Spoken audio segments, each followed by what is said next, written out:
horse's hip around, they go, yep. I'm like, okay, do that for 5 minutes. Well, wait a minute. I don't know if we can do it that long. He's going to get mad.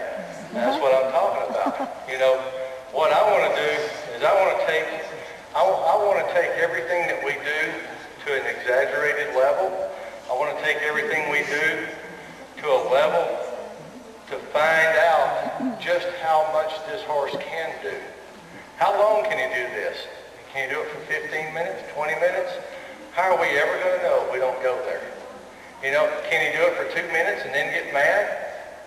I need to know that. If I'm going to build a competition product, I don't want to know how good my horse is. I do want to know eventually, but I have a pretty decent idea of how good he is. I want to know how mad he can get. If we're going to ride in here and be a team player, I want to know it all. So I just don't want to know the good stuff. I want to know all the bad about him too. I want him to throw a temper tantrum.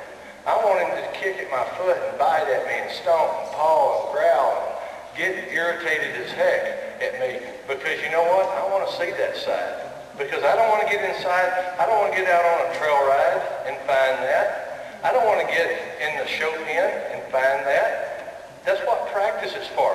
Practice is not to make yourself feel good.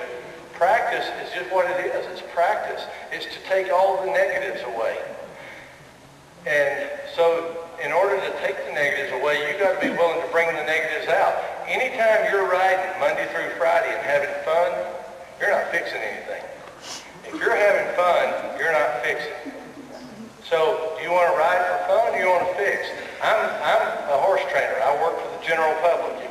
If I had your horses in training and you called me and said, Cleve, how's my horse doing? Oh man, we've had fun this week. I mean, we have had a blast while you were at work, man. I mean, we have rode through the snow and the hills. I mean, your horse is loving it, man. I said, we rode down to the store and you know, we got a Coke, some crackers there for lunch. And I mean, I got back and he ate some hay and I ate my crackers and then we put him up and said, you know, you got to leave him a couple more months. That's not what you're paying me for. You're like, man, that's what you want to